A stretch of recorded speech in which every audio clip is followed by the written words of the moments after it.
Olá, começa agora o Radim Sem Pilha, o primeiro podcast de passatempo. E neste primeiro programa da segunda temporada, vamos mais uma vez aqui apresentar pessoas, contar histórias e saber quem são aqueles que fazem de passatempo a nossa querida cidade. E hoje eu tenho um cara aqui que eu trouxe nesse primeiro programa da segunda temporada, que é assim, canta, dança, pinta, borda, sapateia, interpreta, cineiro. Eu acho que tinha que gravar um programa só para falar o currículo dele.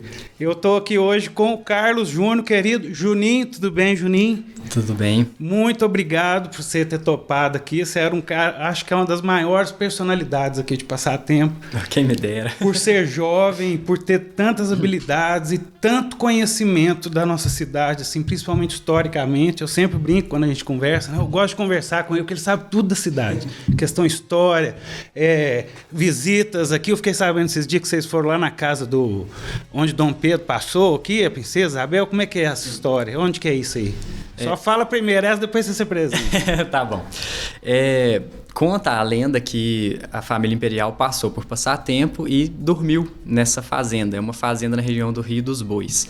E aí lá eles deixaram uma coxa em agradecimento. É uma lenda oral. Aí a gente foi conhecer essa construção aí. E a coxa, essa coxa é aquela que está na Casa da Cultura? Exatamente, essa coxa mesmo. Segundo a tradição oral, seria um presente deixado pela família imperial para aqueles moradores. E esse povo ainda tem contato aqui de passatempo com a família? Alguém aqui que é da família? Sim. Eu, particularmente, não sei o nome dos familiares, mas a Neném, que foi quem adquiriu essa coxa, né? Ela sabe direitinho quem são os familiares que receberam essa relíquia, né? Podemos assim dizer. Porque, independente se de fato é ou não da família imperial, se trata de uma peça muito bela. E vale a boa história também, Com né? certeza. E a casa tá lá ainda, até hoje tem. Sim, a casa, mas já casa. Tá meio em ruínas ou ainda tá... Não, ela é uma casa que tem moradores, inclusive. Ela é uma casa que está em funcionamento ainda. Mas é claro que, devido à questão do tempo, ela já está bem desgastada, já tem estruturas que se perderam. Então. Entendi. Então agora eu quero... Ô Julinho, só se apresente aqui então mais uma vez. Agora eu gosto de brincar aqui, até eu falo. Você é filho de quem? Quem que é você aqui no passatempo? O que você faz? Como é que é a sua vida aqui? Eu sou o Carlos Aguiar, conhecido como Juninho. Tenho 24 anos, sou filho da Maria da Glória, ela vai me xingar de falar isso, da Dorinha Aguiar. Da Dorinha, grande abraço, Dorinha. Dorinha Aguiar e do Carlos Aguiar. Sou neto da Zélia, que trabalhou na casa paroquial, e estou envolvido em muitas questões religiosas, culturais da nossa cidade de Passatempo. Então vamos começar aqui falando do Juninho Beato, pode ser assim? Você é um cara muito ligado à igreja, mas eu quero falar nesse primeiro momento mais dessa parte religiosa mesmo. Você sempre teve assim essa ligação? Como é que surgiu? Eu não quero dizer paixão, porque eu acho que é uma coisa que vai muito mais além, devoção. Né? Essa devoção, exatamente. Onde surgiu essa devoção? Desde o primeiro momento em que eu nasci. Por quê? Porque eu sou fruto de uma promessa da minha mãe, a Nossa Senhora. E então, assim, eu já cresci já com toda essa realidade de amor à Nossa Senhora devido a essa promessa que a minha mãe fez. Porque eu nasci cianótico, tinha pouca oxigenação. E no momento do nascimento, quando a minha mãe percebeu isso, sou prematuro, ela me dedicou a Nossa Senhora, me entregou para Nossa Senhora. Falou assim que eu ia ser filho de Nossa Senhora. E o primeiro lugar que ela ia passar se eu sobrevivesse seria na igreja. E aí, de fato, aconteceu. O primeiro lugar que eu cheguei em passatempo foi na capela aos pés de Nossa Senhora. E daí para frente é só amor à igreja, a Nossa Senhora e a Nosso Senhor Jesus Cristo. Demais, hein? E é prematuro, né? 2,50 m de altura, ainda nasceu mais apressadinho. Isso talvez era vontade de já conhecer o mundo, né? Com certeza. E expressar a sua arte. E o que você já participou na igreja? Que você canta em coral, sem ser a parte das obras? Olha, tem muita coisa. Comecei cineiro desde muito jovem na Capela de São Lázaro. Participava de coroações nos meses de maio. Fui catequista, fui de pastoral vocacional, fui leitor, fui coordenador de coroinhas, participei do curso de ministros, ainda que eu não tenha sido ministro. eu participei do curso para aprender para ser coordenador de coroinhas. Participei de Pastoral da Juventude, Grupo de Jovens, atualmente Cursílio, são muitos movimentos. E aqui em Passar Tempo também, atualmente vocês têm o grupo aqui também, Sim. né? A gente tem o Terço dos Jovens, que foi uma ação evangelizadora que surgiu com o movimento de Cursílios, e eu sou representante jovem do movimento de Cursílios, que é um movimento que tem no mundo inteiro, um movimento de evangelização da Igreja Católica. Como é que são os perfis? Pede a galera para seguir aí, ó. Vocês sempre estão postando. O Grupo São Francisco, que é o nosso grupo dos jovens cursilistas e do Terço dos Jovens, da Paróquia Nossa Senhora da Glória, no Instagram. Então são esses perfis que a gente costuma tá divulgando aí, que a gente mostra um pouco do que a gente faz desse trabalho de evangelização. E como é que é essa questão dos sineiros? Porque eu acho que você também, é lógico, por ser um artista e estar sempre nesse envolvimento, principalmente com obras sacras. Sim. Né? O seu Meu foco nicho, né? Arte sacra. E você sempre viaja aí para conhecer umas referências, Ouro Preto, Tiradentes. Sim. Com relação à questão de ser ceneiro, é uma coisa que vai passando de geração em geração, né? E aqui em Passar Tempo, atualmente, estou como um dos ceneiros da Igreja Matriz, e toco nas outras igrejas também. E acaba por essa paixão que a gente tem pelos sinos, a gente vai em outras igrejas e vai conhecendo várias torres, né? Então, assim, toda cidade que eu vou, o primeiro lugar que eu vou procurar é a torre da igreja para conhecer. Então, já toquei sino Diamantina, Ouro Preto, subo sempre nas torres de São João del Rei e por aí vai. E lá tem Diamantina ou São João que tem um lance do sino? O diálogo. Na verdade, Minas Gerais inteira. É uma comunicação tá. que tem repiques que demonstram tristeza, outros alegria, tem repiques que chamam pra missa, repiques que mostram que tá em festa. São vários tipos de repique. Antigamente tinha pra batizado, pra funeral, quando era homem, quando era mulher, tinha vários tipos. E com quem que você aprendeu? Então, os repiques? Isso foi passar de geração em geração, então os cineiros mais velhos acabavam passando pra gente. Alguns outros a gente ia ouvindo, né, nas igrejas de Minas e aprendendo e executando aqui em Passar Tempo, porque era tudo uma linguagem semelhante. E quem que era que te passou aqui de Passar Tempo, que tocava antes de você? Olha, eu cheguei a aprender um pouco com o senhor Altino, com o Danilo, que também toca atualmente. Aprendi também com um senhor idoso que eu fui na casa dele, ele me contou como é que eram as badaladas e tal. Então, assim, foram várias referências. E as outras foi, assim, ouvindo outras cidades, né, que tocam de maneira similar, e a gente vai aprendendo. E quem mais que é cineiro aqui? O Fábio? O Fábio é cineiro, o Danilo ainda continua. A gente tem uma turminha nova agora, alguns jovens que vão tocar. Da Igreja do Rosário tem o João Paulo, que sempre toca, José Elias. Tem uma turma que toca sinos. E além de cineiro também...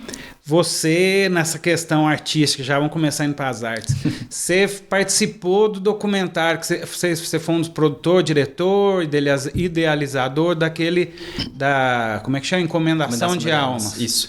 Fala um pouquinho para a gente sobre isso. Como um bom católico e com tradições culturais da nossa cidade, eu participo da Encomendação de Almas, ou Encomendação das Almas. Muita gente tem medo, fala, nossa, isso tem muita assombração, olha para trás, ver fantasma, mas óbvio, né, que não.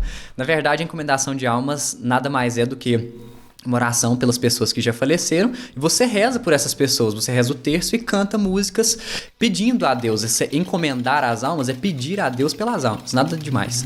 E então, assim, a gente tem uma turma que participa, e aí a gente resolveu fazer um documentário para registrar isso. Aí a gente fez um pequeno, né, um breve documentáriozinho, falando o que é a encomendação de almas, mostrando um pouco das cenas, mostrando a música que é cantada, e por aí segue. E quem que participava? Dona Alzirinha? Dona Alzirinha, o próprio Danilo, que ele também ele puxa a encomendação, né? Um dos que rezam, que puxa as orações. E a produção foi minha e do Gabriel Lucas, que atualmente é o maestro da banda. Sim, Gabriel, que já foi entrevistado no primeiro podcast. Isso, aqui junto com o Serginho, ainda tocava o trompete. Exato. Atualmente ele é o maestro da banda, né? Ô, Gabriel, já vou te convidar aqui, carnaval, viu? Botar essa banda aí e moer aí no carnaval. Ô, Juninho, mas esse trem de encomendação de alma, cara... Eu tinha um medo desse negócio, porque quando eu cheguei de São Paulo pra cá, eu não esqueço eu morava na casa mais pra cima aqui, que passou a turma cantando. Jesus, tomei um susto, fiquei no meio, eu e minha irmã. Aí você fica com medo que você tem uma irmã mais velha que tava com você. Se ela ficou com medo, eu criança, eu também fiquei, né? Lógico. Mas e tinha aquele negócio de umas histórias que, se você vê aí vem, põe uma rosa na janela, e você já ouviu isso? Vira um osso no dia. São várias lendas mineiras, né? A encomendação de almas em Minas, sobretudo, ela tem muitas lendas. Mas assim, isso é só lenda mesmo, é a cultura popular, né? Que é o que a gente tem também a lenda lá na igreja, né? Sim, do Paulo Marinho. Paulo Marinho, acho que o Maurício fez teve um programa, né? O esqueleto da matriz. Da Casa da Cultura, falando dessa passagem. Mas Minas é muito rica nisso, né? Sim. Essa questão de... Eu acho que até em São João, eu tive lá uns tempos atrás, e eu comecei a ler, eu estava esperando um médico lá, e tinha um livretozinho lá de um autor de lá, 1950 ou antes, um livrinho pequeno. Comecei a ler, cara, e eram casos de... coisas de assombração, essas coisas, várias histórias. De igreja e tal. E aí a moça secretária, eu conversei com ela depois, ela falou que lá tem tipo um turismo religioso no sentido do místico, assim, de andar à noite, passa lá nas igrejas. As lendas sanjoanenses, né? Isso, aí tem os bairros famosos lá, eu esqueci os nomes agora, não me lembro. Mas aqui dava para fazer, não dá um turismo... Com certeza. Assim a gente tem repertório aqui, não tem? Tem muita história interessante, muitas coisas que o pessoal às vezes não comenta, mas que os mais antigos falavam, né? Várias lendas quaresmais, várias histórias aí referentes à nossa cidade que perduram, né, até hoje. É bem interessante. E você está sempre ligado também na questão das procissões. Sim. Você já interpretou, esse ano você fez o Paixão de Cristo, a encenação, né? Lá já com Face de Deus. Já participo da Paixão de Cristo também desde novo, desde a época de Pastoral da Juventude. Sim, só que aí eu fazia discípulo, apóstolo, né? E com o tempo eu fui pegando outros papéis que foram sendo inseridos. E o último papel que eu fiz foi o Rei Herodes. Tiveram pessoas que me odiaram por causa desse papel. Artisticamente falando, tirando o ódio, que eu acho que é o mais passional aí da galera, né? Porque você vê o Juninho, quem conhece, você vê ele, não vou dizer que é um vilão, né? Mas é um cara que não é o melhor da história, né? E eu brinco que você fez uma interpretação meio animesca, de anime, né? Uma entonação muito legal, assim, e eu brinco que eu sei a sua fala até hoje, que eu toda vez, viu, Célia? Célia adora, Célia Maria e a Clarice, que eu fico um rei, né? Um rei, não sei o que você falava, né? De Jesus, né? Debochando dele. E legal demais. E uma última coisa, você já foi matraqueira também? Já. Lógico, né? Sexta-feira da Paixão, na própria encomendação de almas, é tocada a matraca, né? Então, com certeza. Entendi. E você já pensou em ser padre, não? Já. Quando eu estava no meu processo de adolescência para a vida adulta, pensava bastante. E quando eu era criança, logicamente, como um bom católico, eu brincava de missa. Então... Coleção de santa. Até hoje. Então, assim, eu pensei sim em ser padre, mas eu vi que não era a minha vocação. A minha vocação era mais para a parte artística mesmo, mas de forma alguma eu iria sair daquela missão da igreja de ser um leigo engajado na igreja, né? Mas eu pensei sim em ser padre por vários momentos, ser frei. Aconteceu sim, esses pensamentos vocacionais. Fiz pastoral vocacional, então já tive sim a curiosidade, né, de quem sabe ser um padre, mas os projetos de Deus foram diferentes. Os projetos de Deus também foram diferentes lá em casa, que salvo engano tem uma história que meu pai queria ser padre também, né? Então aí num momento de viagem no tempo, poderia não estar acontecendo esse programa aqui, né? Mas vai saber.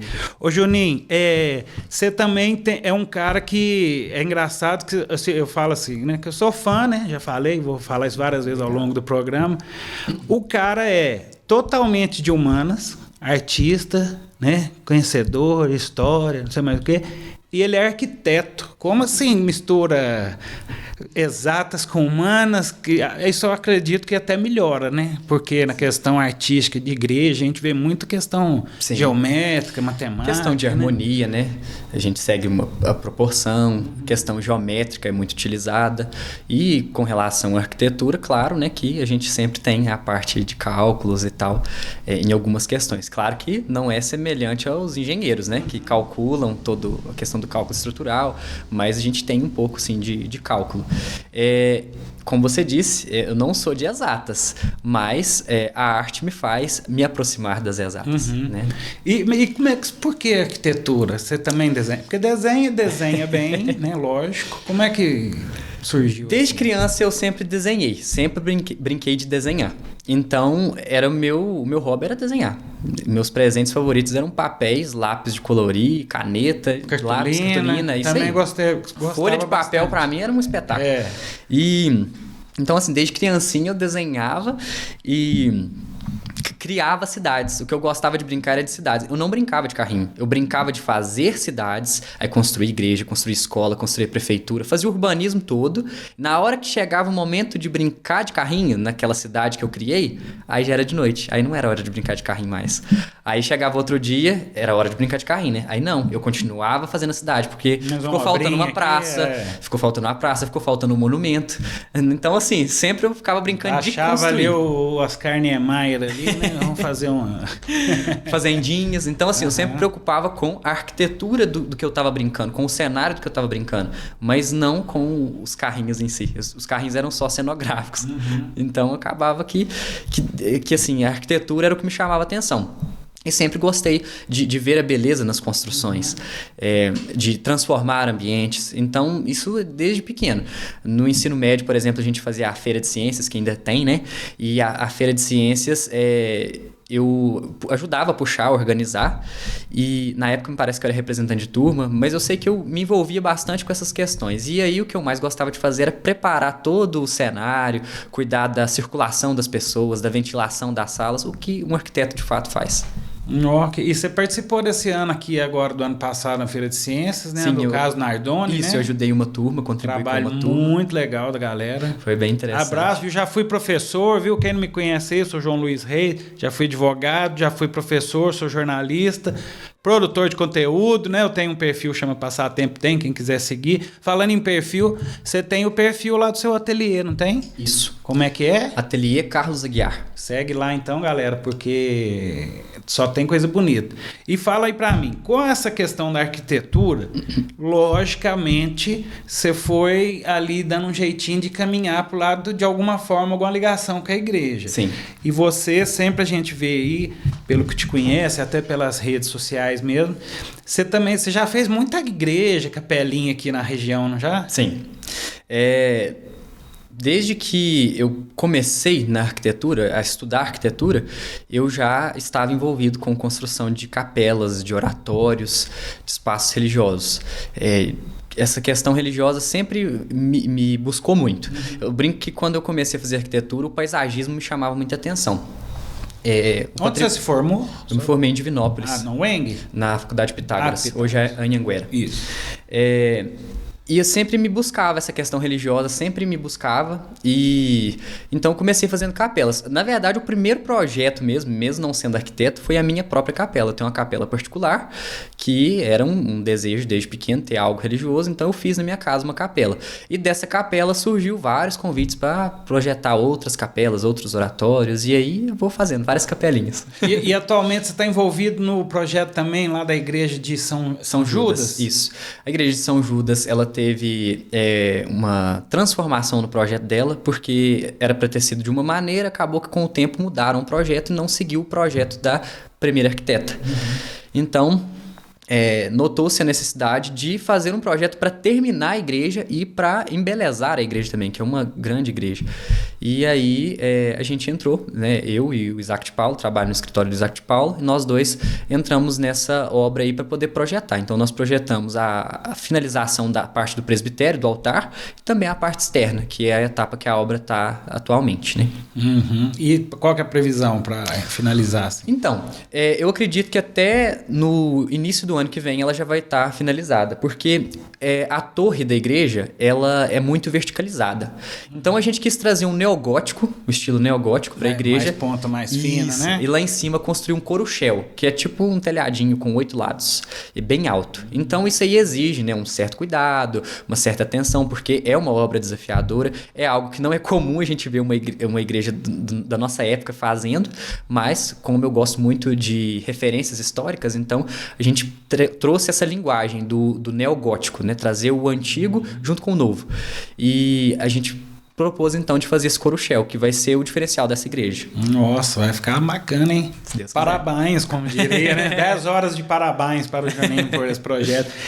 Aqui na Igreja Matriz, essa parte da iluminação, essa reforma, você também participou? Sim, eu notava que a igreja era muito apagada. E ela, como o nosso coração da fé passatempense, e ao mesmo passo que um bem cultural, né, um patrimônio material. Talvez o prédio mais importante da cidade, vamos dizer. Na minha opinião, sem dúvidas.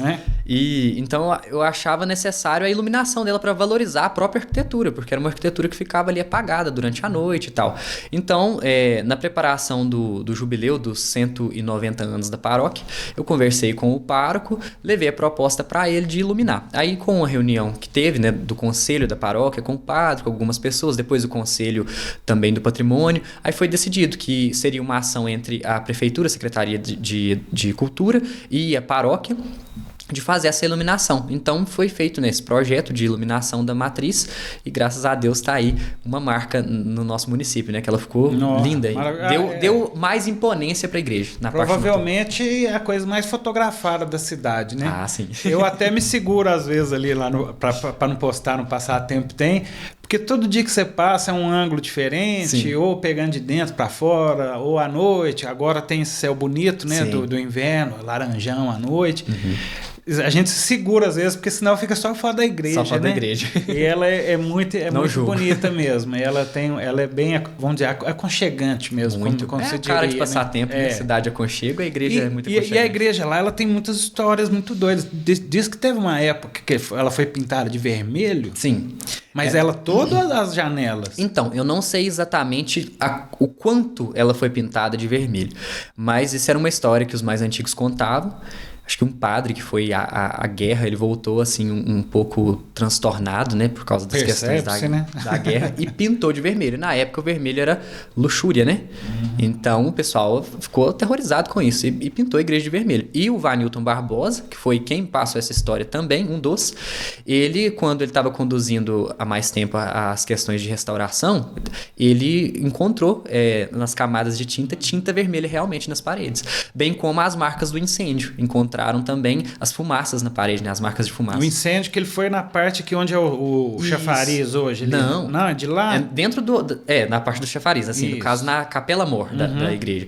Porque a igreja é do século XIX, na verdade, mas assim, com retábulos do século XVIII. É o que acredita-se pelas documentações. Então ela teve um incêndio que queimou toda essa questão barroca dela. Então ela teve a substituição dos retábulos dela por altares de mármore europeu. Então foi encontrado de fato as marcas das fumaças na parede desse presbitério da Capela do Santíssimo. 50? Então, o pessoal fala que é 1914, mas a gente nunca achou algum documento que de fato falasse que foi 1914. Isso. A gente sabe, né, que foi no século XX, mas não se sabe ao certo quando. Primeira metade do século XX, eu acredito que sim. Muito bem, né? Quem não sabia dessa história fica sabendo. Vanilton Barbosa, meu primo, grande abraço, Barbosão, sabe bastante coisa da cidade também. Era uma boa pessoa pra gente conversar. Quem sabe um dia, Barbosa? Fica aí. E o que você acha, assim, nas obras?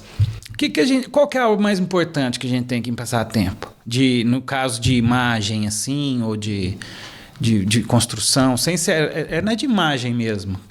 Qual que é o mais antigo que a gente tem, você sabe? Você se refere à arquitetura ou escultura? A arquitetura e às esculturas. Olha, no meu ponto de vista, a obra mais importante é a Igreja Matriz, porque é dela que acontece a urbanização do município, do lugarejo. Então, ela que é o ponto de origem para desenvolver o município. Então, acredito que seja a Igreja Matriz, que traz toda essa história do nosso município. Agora, com relação a um bem, eu acredito que seja a própria imagem de Nossa Senhora da Glória, porque ela é única, né, no estado de Minas, ela é única no mundo, né, porque ela foi feita para cá, não existe outra imagem igual a ela. Foi feita em São João, não? Então, tem um amigo meu que ele está pesquisando sobre isso e acredita-se que ela foi esculpida na região de Tiradentes por um escultor que veio de Portugal. A lenda é que ela teria vindo de Portugal, mas é notório que ela não é de Portugal. Ela foi feita aqui no Brasil, provavelmente em Minas. Tem também a história, outra vertente que fala que ela veio do Rio de Janeiro, mas em Tiradentes, nos altares, nos retábulos laterais, existem alguns retábulos que têm os entalhes, para nós que conhecemos muito a fisionomia dela, que são idênticos, é a mesma assinatura, é como se pegasse uma capela que eu projetei e outra e notasse as semelhanças. Então, existe, né, essa possibilidade dela ter vindo da região de Tiradentes, mas quem esculpiu provavelmente é um escultor de Portugal. E esse seu amigo aí, fala o nome dele aí, que eu acho que eu sei quem é. É o Wellington Reis, artista sacro, né? Ele tá morando em Passatempo. Tá me devendo uma entrevista, viu? Grande artista, admiro demais o trabalho dele. A gente costuma até trabalhar juntos, né, em alguns projetos, como foi o caso da Igreja de São José de Botas. Então, assim, é uma pessoa fenomenal e que entende muito de arte sacra.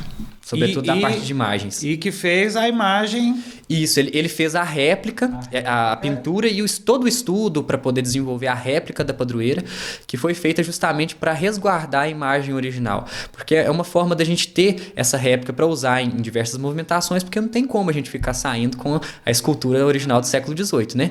Então, claro, no dia 15 de agosto é o dia dela, mas para fazer algum movimento, para fazer alguma coisa, é interessante que tenha essa réplica, e ele fez essa réplica pintando ela de acordo com o que a imagem era, provavelmente no século XVIII. Trabalho fenomenal. Maravilhoso. E ficou me devendo a entrevista sobre essa imagem, mas nós vamos conseguir ainda. Nós vamos conseguir ainda. Ô, Juninho,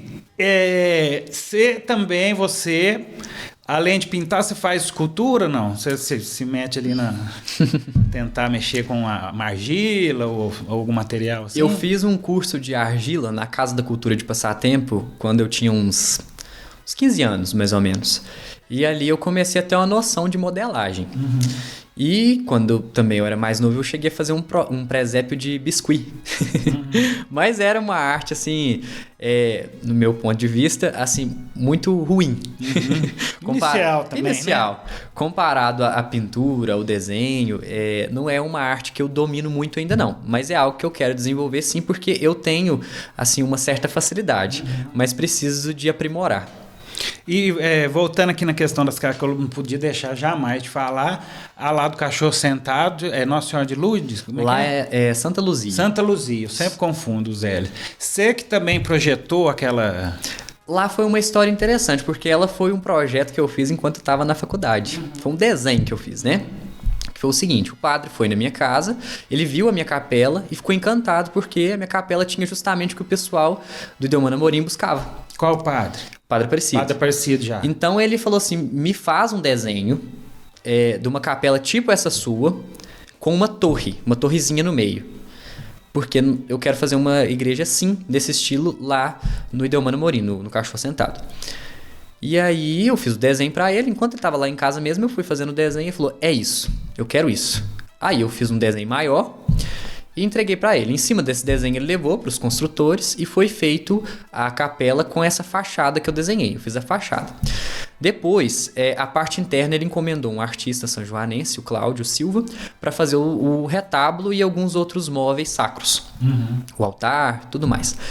E aí ele me convidou mais uma vez para que eu pintasse, porque o padre foi um dos meus maiores incentivadores da pintura. Até então eu só desenhava e ele me incentivou a pintar lá na Igreja Matriz um afresco lá de Santo Antônio, pequenininho.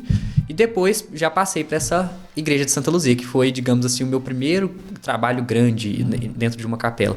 E aí eu fiz roda-teto, pintei o retábulo, pintei um camarim, fiz vários anjos. Até tem uma questão interessante que eu iria fazer apenas anjos com o estilo barroco, rococó. Uhum. E aí o padre chegou e falou assim, não, eu quero um anjo com características diferentes do outro. Quero anjos diferentes, para mostrar que todos merecemos o céu, que temos anjos de várias formas. E aí, sim, aí eu me recordo que eu fiz os anjos dispostos com a cortina de forma que eles formassem um olho, por causa de Santa Luzia, que é a padroeira dos olhos, né? E quando o padre viu que tinha vários anjinhos diferentes, aí ele aprovou. Foi uma das questões interessantes de lá. Então, assim, lá eu fiz a parte desse projeto da fachada, escolhi as cores da capela também, que seriam cores diferentes, né? O verde, o vermelho, o branco. E fiz também a pintura interna. Claro, com pessoas me ajudando, porque eu estava começando, então tiveram várias pessoas que me ajudaram a passar tinta dourada, a lixar, fazer várias etapas dessa capela. E os anjinhos, tem algum lance que tem lembra assim, os traços de algumas pessoas? Tem aqui? sim. Os 2 anjinhos laterais do camarim, um foi inspirado no Gabriel, atual maestro da banda, que é um dos meus melhores amigos, e o outro no Lucas, que também é um dos meus melhores amigos, que também é um músico da Lira Nossa Senhora da Glória. Então são 2 músicos. Na época os 2 eram apenas músicos, mas o Lucas foi presidente da banda por um tempo e o Gabriel atualmente é o maestro. Então os rostinhos dos anjos são os rostos dos meus amigos. Eles são anjos de verdade também, né? Eis a questão. Abraço pra vocês aí, galera. Mas essa igreja é capela, né? Capela. Essa capela, eu acho também tá entre o top 5 aqui de prédios mais bonitos aqui da cidade. Eu sempre que vem visita de fora, ponto turístico obrigatório. Interessante que chegaram até comentar comigo uma vez que pensaram em tombar ela. Assim, com pouco tempo que ela foi feita, né? Porque de tanta importância que ela tem para a comunidade, porque a Capela de Santa Luzia, ela foi um sonho para os moradores daquele bairro, daquela localidade. Então era uma coisa que eles cultivavam já há muito tempo no coração, o desejo de fazer. Então quando chegou a proposta que eles queriam, ela se tornou ali um símbolo, né? É um símbolo muito forte, é uma festa muito aclamada, é uma festa assim que tradicionalmente as pessoas guardam o dia 13, né, de dezembro. É bem interessante como que a capela, ela traduz muito da fé das pessoas, não só do Ideumano Amorim, mas como da cidade toda. E os turistas ficam encantados porque é algo diferente. Ela podia ser recortado e colocado em qualquer canto lá de Tiradentes que ninguém ia nem perceber que não era de lá, né? Porque até eu estive em Tiradentes recentemente e a igreja principal lá, eu acho que eu tinha entrado nela tinha muitos anos, eu nem lembrava. E sempre que a gente ia lá, ou tinha que pagar, ou estava tendo casamento, estava tendo alguma coisa, e ele não entrava. Aí dessa vez a gente foi lá no horário da missa. E quando a gente entra ali, aí me veio a cabeça assim, que é impressionante, né? A gente toma uma coisa magnífica, sem palavras. Exuberante. Eu penso o seguinte, é um negócio que é muito imponente, maravilhoso mesmo. E é uma coisa assim, que se choca uma pessoa que chega hoje em dia, com tanta informação que a gente tem e acessa tanta coisa magnífica, ela ainda te dá um impacto tão forte. Imagina isso 200, 300 anos atrás. Sim. Como é que você chegar numa igreja, deve que era uma, né? Eu tive essa experiência, assim, São João del Rei, na igreja principal lá também, que é um choque, né? Porque ela é muito alta, né? E dessa vez em Tiradentes deu aquele quentinho mesmo, aquela emoção. Falei, putz, como o homem é maravilhoso, né? E você se inspira, você tenta fazer alguma coisa. Você falou aí do neogótico. Você sempre vai mais para essa esteira do antigo ou você já tentou criar alguma coisa mais, dar um visual mais moderno? Por exemplo, você fez a pintura do São Benedito lá na guarda do São Benedito, abraço Teca, José Messias, foi companheiro de trabalho, né, seu, ficava acompanhando ele, e lá naquela obra, que recomendo a todos também, mais um ponto no turístico, eu já 2 pontos que eu já falo, ali a pintura e a capela. Você falou que você deu uma roupagem diferente, acho que a posição do menino, o que você fez de diferente, assim? Então, eu gosto de trazer os elementos históricos, porque eu acredito que tem toda uma linguagem artística muito bela. E hoje as pessoas parece que deixaram de fazer as coisas antigas, que são belas, para dar espaço à modernidade, é claro, mas com um pensamento, às vezes assim... porque hoje não tem mão de obra de escravizados, porque hoje não tem mais tempo para construir como no passado, e eu já enxergo de forma diferente, porque com a tecnologia que nós temos hoje, nós conseguimos sim otimizar o tempo e conseguimos sim fazer coisas belas. Então, eu gosto de trazer essa linguagem do passado no presente para provar justamente que é possível ter uma beleza tão exuberante, como você falou que teve lá na igreja de Tiradentes, nos dias atuais, que isso não ficou só lá, isso é da atualidade também. E a questão de trazer também a modernidade para as minhas obras, É claro que eu utilizo os materiais contemporâneos para poder produzir, e no caso da pintura em questão, do São Benedito, eu coloquei o São Benedito com uma formatação, uma posição diferente de todos os outros que eu já tinha visto, pelas influências também sacras, mas também criativas. Foi uma forma de mostrar minha criatividade também. Então eu coloquei o São Benedito com o Menino Jesus, mas com o menino no braço, não, assim, mais em pé, não deitado, como geralmente é. Coloquei ele com o rosário, porque está totalmente interligado.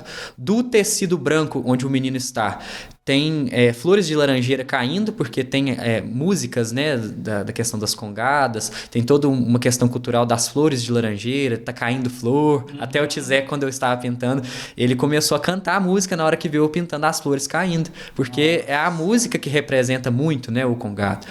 E coloquei ele com algo enrolado na mão, que é comum da imagem de São Benedito de passatempo, que alguns acreditam que é um tecido, outros acreditam que é um pedaço de toucinho, como é o caso do pessoal das guardas que tem essa crença. Então fica aí para cada um tentar fazer a sua interpretação. Mas coloquei com essas várias realidades.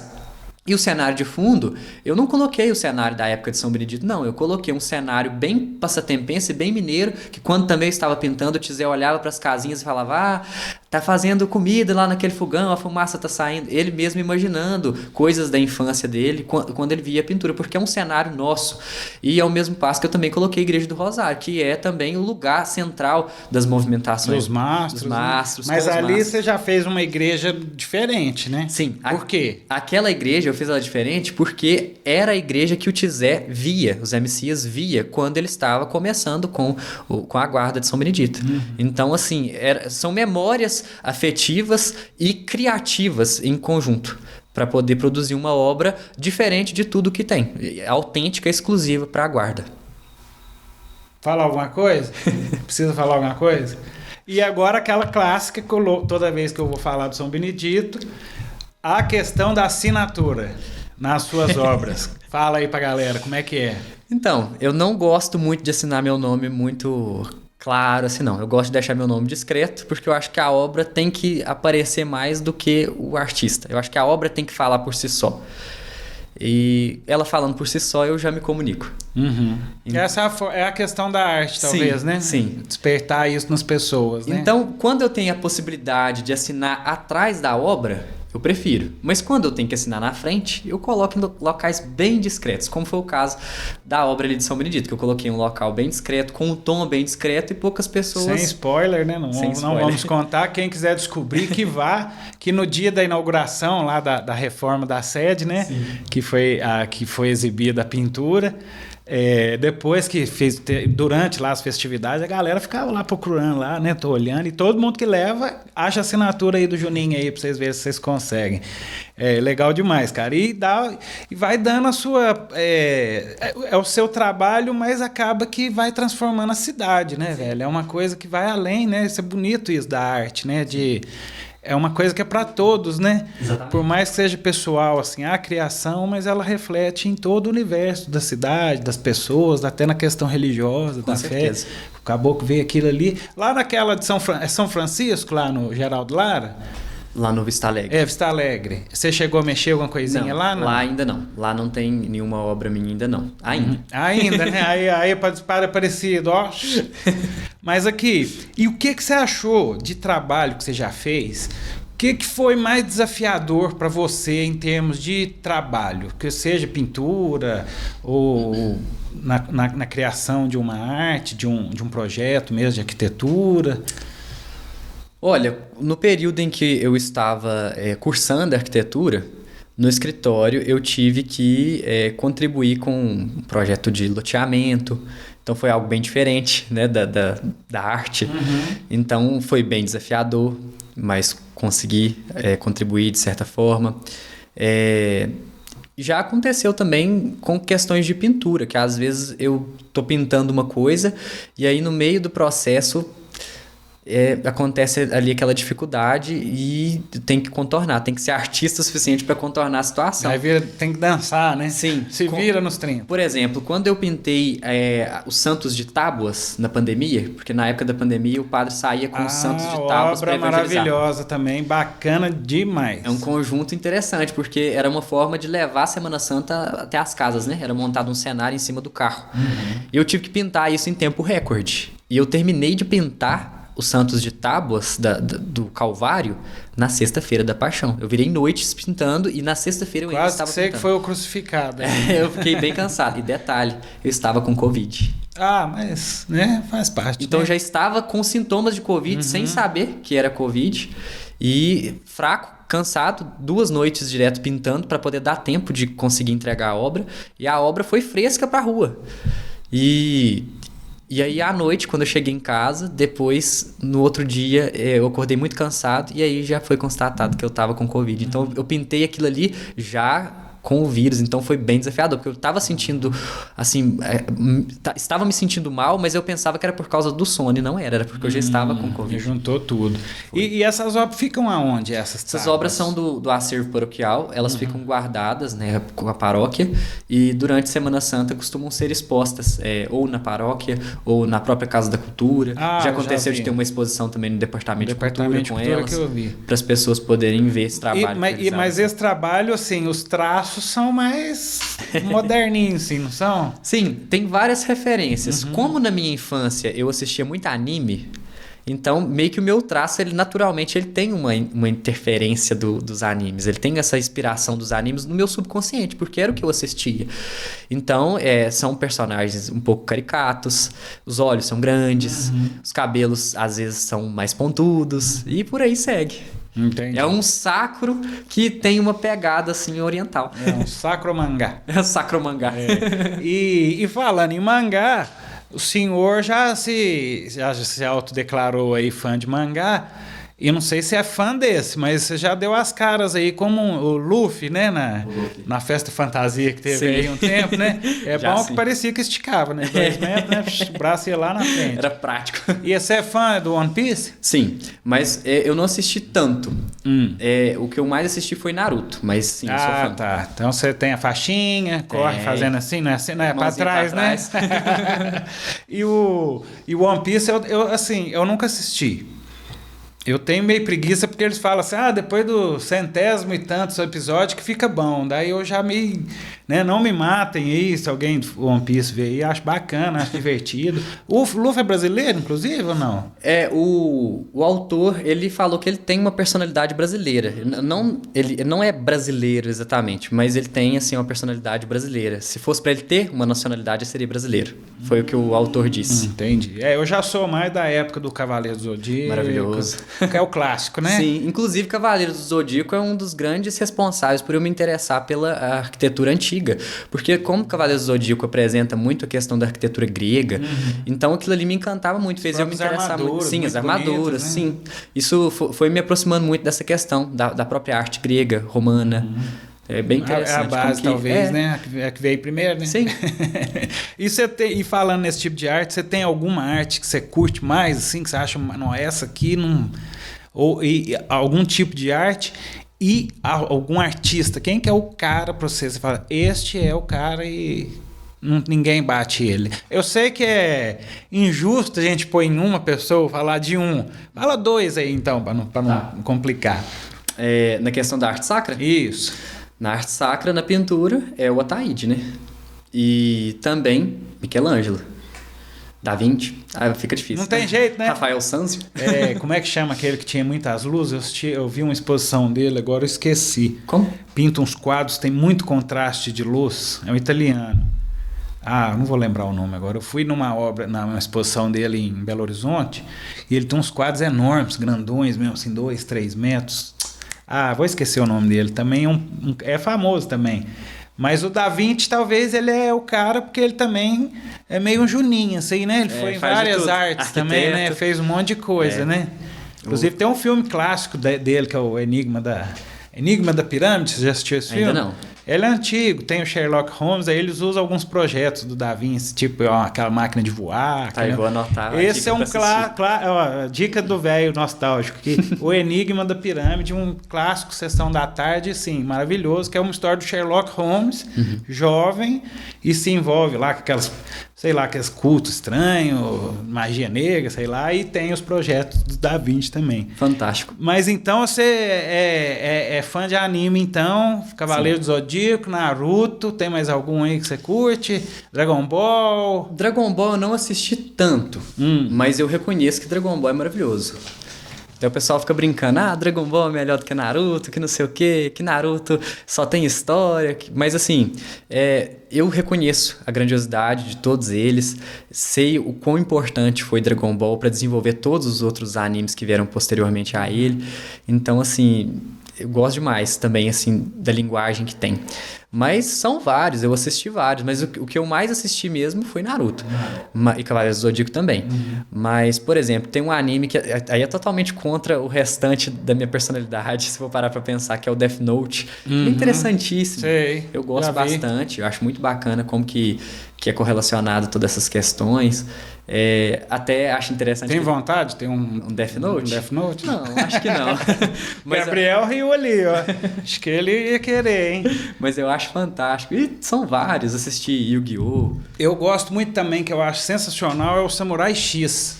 Samurai X eu não cheguei a assistir, mas eu lembro muito. Eu acho o Samurai X muito bom, porque o Samurai X...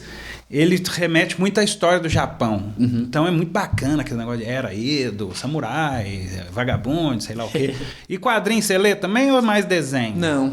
Quadrinho nunca teve acesso, não? Sim, eu assim, Maurício de Souza, né? Mais nacional mesmo.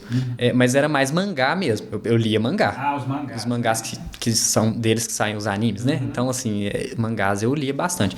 Agora, os quadrinhos, assim, não era muito de ler, não. Era mais só Maurício de Souza mesmo. Ziraldo também. Claro. Lógico. Como não, né? Menino Maluquinho, eu lembro de ver no cinema, lembro de ler, talvez um dos primeiros livros que eu tenho a memória na escola, assim, o Menino Maluquinho. A Panela, sensacional. Juninho, que você acha, como artista, a gente abordou um pouco aí atrás, questão de tecnologia, não sei qual que é o seu acesso a isso hoje em dia, questão de inteligência artificial e arte. Que você tem alguma visão, assim? Será que já dá para ter uma noção do que vai acontecer? Impressora 3D, essas coisas assim, eu diria assim, o artista ele é insubstituível, não tem como.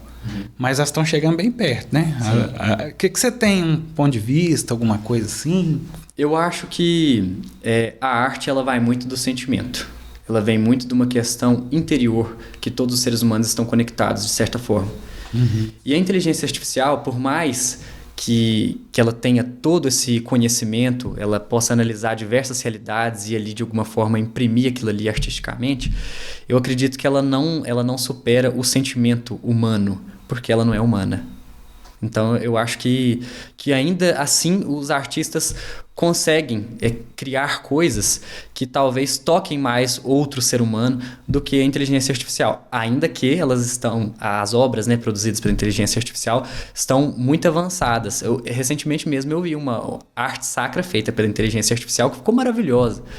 Mas eu acredito que a gente possa usar da inteligência artificial para beneficiar a arte também, né? Porque é uma forma também de valorizar toda a questão artística, né? Através dela também. Porque a gente não pode abandonar a tecnologia. A tecnologia também é um fruto humano também. Então eu acho que é importante ter todo esse acesso, utilizar desse recurso que ela nos dá, mas eu acredito que ela não substitua o ser humano, porque eu acho que uma obra, ela nunca substitui, de certa forma, o seu autor, que no caso seria o ser humano, porque o autor veio primeiro. Então eu acredito nisso, do meu ponto de vista. Lógico, é lógico. E o que você, como artista, como cidadão, como arquiteto, o que você gostaria que tivesse aqui em Passatempo, ou que você tem interesse, assim, um sonho meu de construir aqui, que ia ficar... O que você tinha na cabeça? Pode ser o mais maluco que for, assim, desabafa aí com a gente. O que você acha que seria, assim, nossa, se saísse isso, eu ia... Olha, eu brinco muito que eu sou uma fábrica de ideias. Do nada eu tô andando, já me surgem várias ideias. Sou muito criativo. Modéstia à parte, muito criativo. Muito graças criativo. a Deus.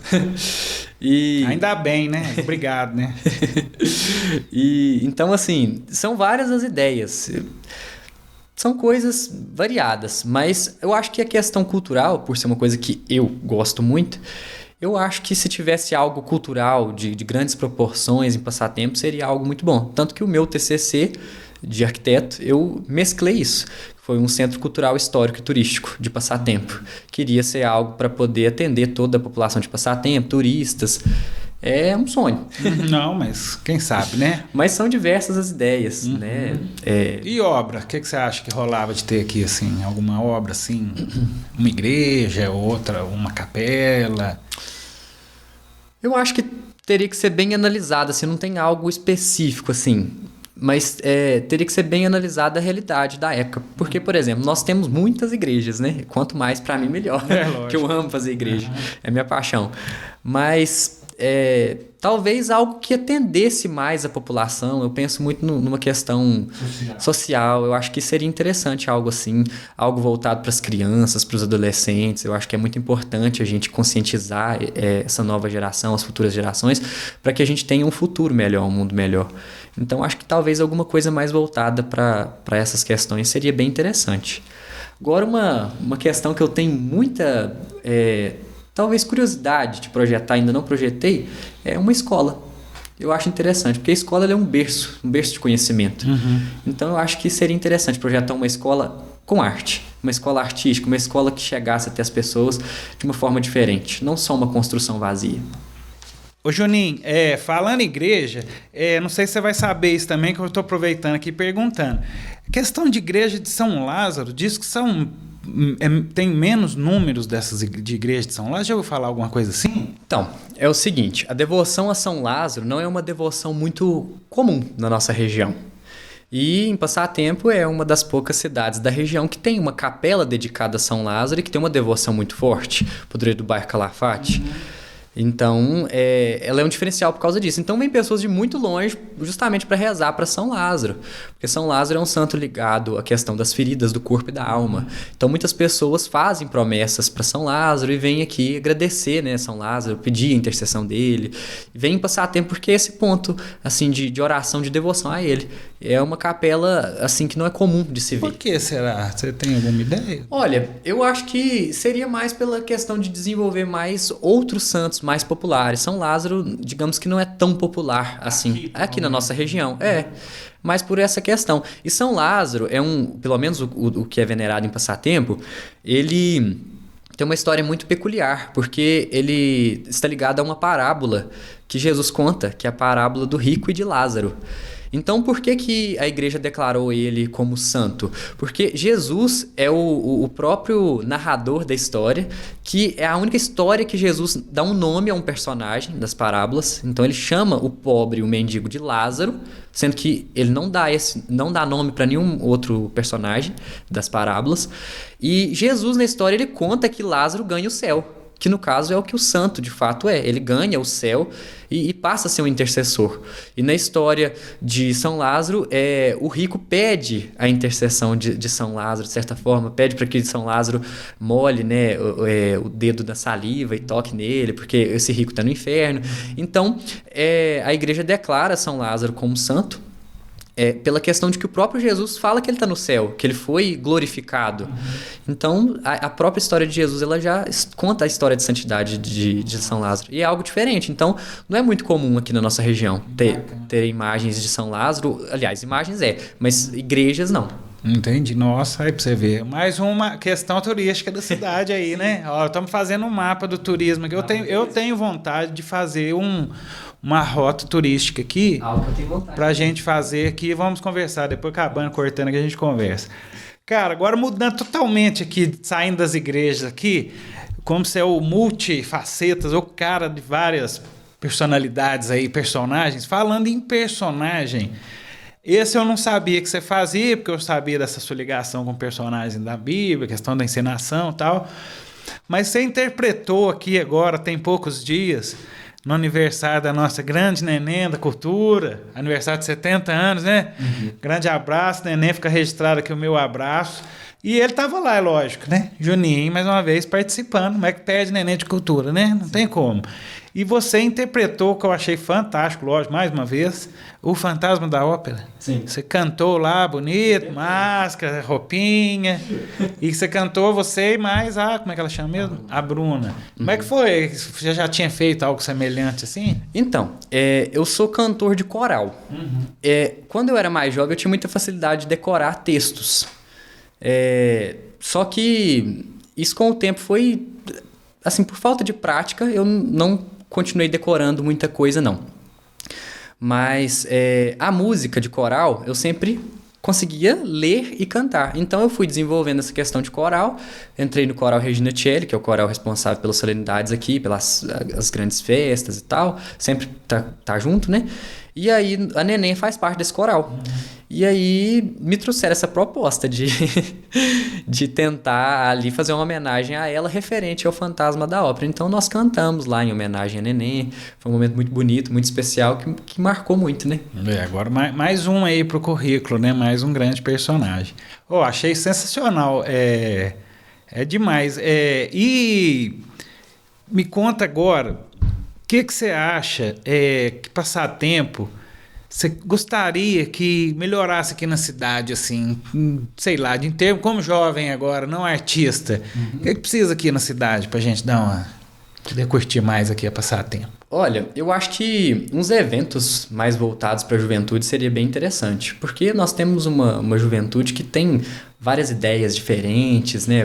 Vários hobbies. Eu acho que seria interessante incluir isso aqui, porque às vezes a gente vê isso só distante, algum evento geek, né? Eu acho legal pra juventude. A gente conversou uma vez, não foi? De fazer uns cosplay, isso, alguma porque coisa assim, eu acho né? que a galera gosta e eu acho que é necessário, né, ter toda essa movimentação para atender todo tipo de público, todo tipo de gostos também, né? Eu acho que seria interessante alguma coisa assim.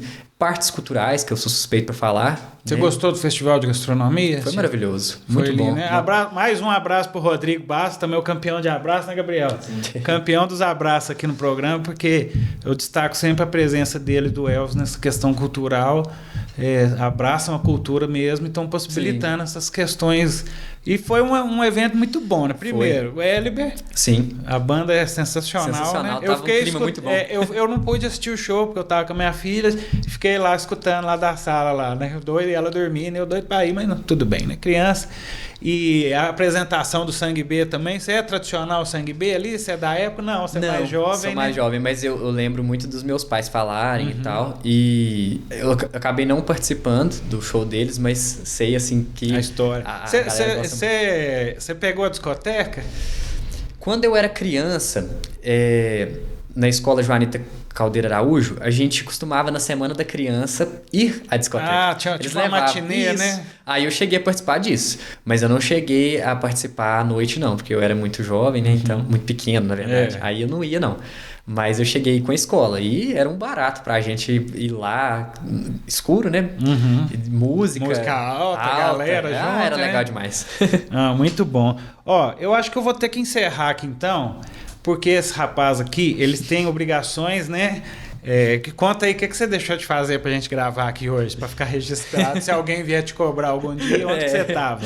Eu deixei de pintar uma capela hoje, que eu estou pintando. Só uma capelinha, viu?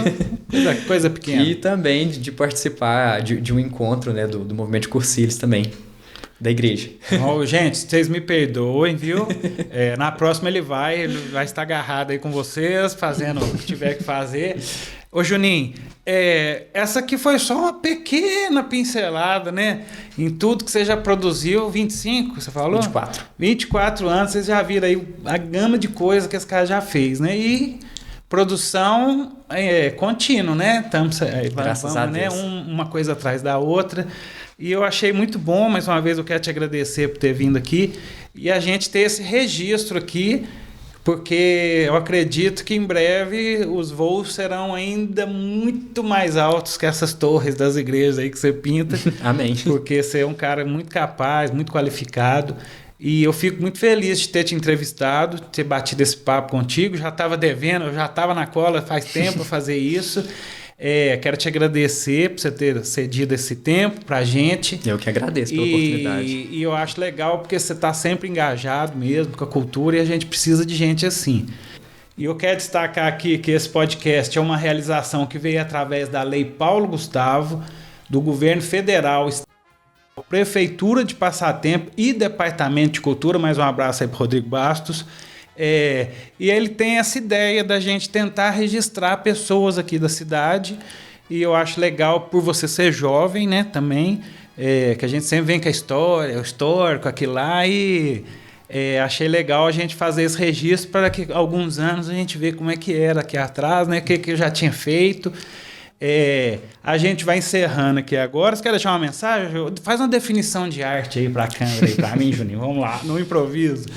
Primeiro, agradecer pela oportunidade. Foi maravilhoso estar aqui, falar um pouquinho, né, do que eu posso contribuir de certa forma. Eu vou falar da arte para mim. Eu acredito que com a arte eu posso transformar de certa forma realidades, posso me comunicar, deixar o meu legado e posso embelezar o mundo.